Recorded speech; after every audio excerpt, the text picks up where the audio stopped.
Hey guys, I'm Chris Buck and a very warm welcome to Friday Fretworks. This week, here on location at Fender, trying to find my dream amp.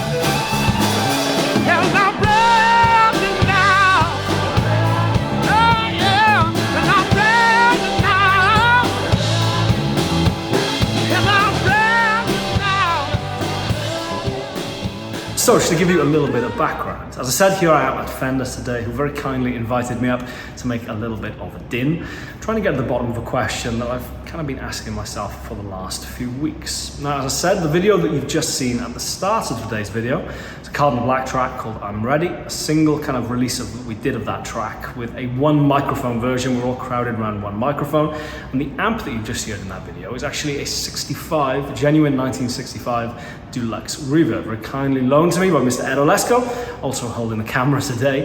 It kind of set me thinking of having kind of previously eschewed, I guess, or shunned the Deluxe Reverb, primarily because it was only 22 watts, and I'd kind of convinced myself that wasn't give me enough headroom. Kind of surprised me. It didn't flag in any respect. That was very much a live and a loud kind of video shoot. I thought maybe it's something that I've kind of overlooked, unnecessarily so. Now, we've got a couple of gigs coming up.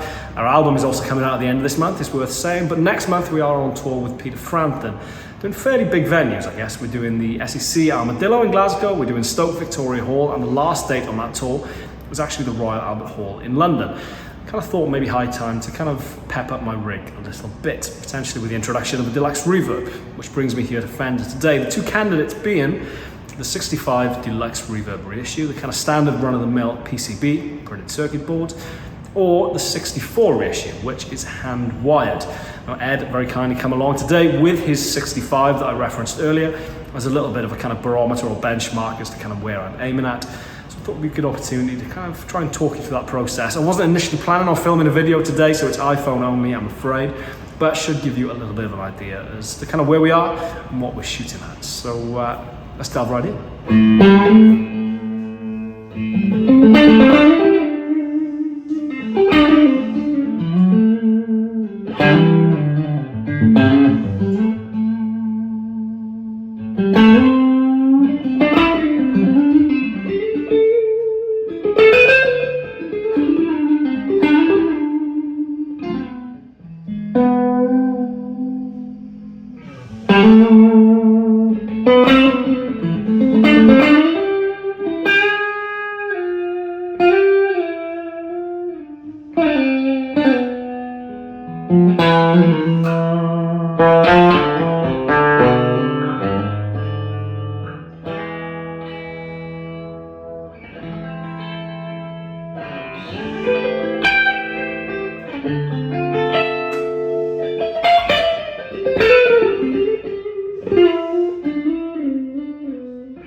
We've got the AV2 Telecaster here, 63. I think Dave told me with non-slab boards. We've got veneer. I think there are some with slabs, aren't there, in this run? Maybe, I'll double check that. So listen.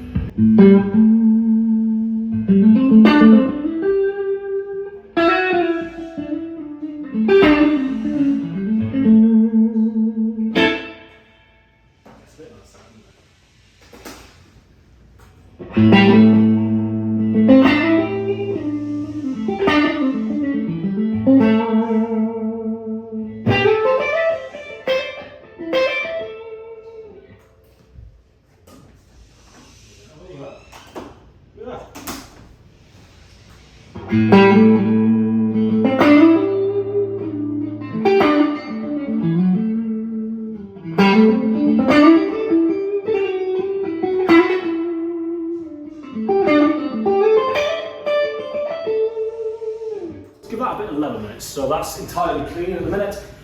We kick on trusty King of Tone.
What we're thinking? Thinking that the amp that we brought to the session is probably the one that we're going to be taking home. I think, kind of like I said earlier, I think it's very much a case of the 65. It is 65, isn't it? 65 kind of feels like the best of both worlds. There's features of both the hand-wired and the 65 reissue that I really like, but I think there's just a couple of kind of things which I've no doubt a lot of this is just having had a chance to play that, which if I hadn't played that beforehand, I probably wouldn't have been pinpointing features that weren't necessarily so desirable in these two amps.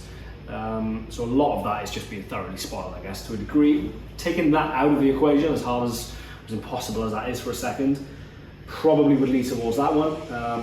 Not just for the fact that it's kind of price point, I guess, it's a little bit more affordable, but also that it's just more musical, I think, to my ears. It kind of feels closer to that one, and that's kind of the benchmark. So having said taking that out of the equation, I immediately compare it back to the 65. But yeah, if I was to kind of find myself leaning towards either of those today, it would probably be 65 reissue. So there you have it. First and foremost, a massive thank you to Fender for letting me come and make a noise all afternoon. I'm sure their staff are absolutely sick to death of me by now, so I'm going to make a move. But in conclusion, nothing that you probably won't have picked up throughout the course of the video already, I guess, in that if I had to pick one, at least disregarding the actual 65 for a second, it would be the 65 reissue over the 64 hand wide, which I guess is probably contrary to popular thinking in most regards, in that hand wide is of course best. But here, for me at least, the hand wide very much puts me into a kind of frequency range, which I guess would have its benefits, you know, kind of depending on what sort of show or kind of what sort of band you are playing in and where you're looking to sit in the frequency range or in the mix. But as I said, it kind of puts me into a little bit of a kind of higher frequency range, which for me at least wasn't all that pleasant, at least relative to the actual 65 and the 65 reissue. It's a little bit, I guess brittle is probably the word that I would kind of use to describe it. It may just be a case of, obviously hand-wired amps are going to have discrepancies, they're going to differ, and it may just be that amp. But for me at least, that kind of echoes some of the reviews that I've read of that amp. It's a little bit sterile, a little bit brittle, and this kind of high-end sort of extended treble response, which wasn't particularly pleasing and could get a little bit ice-picky, especially if you're on the bridge pickup of a Tele or a Strat. The 65 Deluxe Reverb reissue by comparison was a little bit warmer. I hate that word, but warmer I guess is probably the best word to describe it here. A little bit softer maybe around the edges, and the mid-range was definitely more kin to the actual 65. So assuming Ed isn't entirely comfortable with me killing him and taking his amp, of the two, I'm definitely edging towards the 65 reissue. So there you have it. As ever, thank you very much for watching. Again, thank you to Fender. Next Friday, incidentally, the 28th of October, Cardinal Black's debut album is being released. Please check out the pre-sales and all the kind of relevant links down in the description box for this video. Also be releasing a cool Cardinal Black video next Friday. But as ever, this is Friday Fretworks. I'm Chris Buck, and I shall see you next week after next, for another video. Cheers guys, take care, see you soon.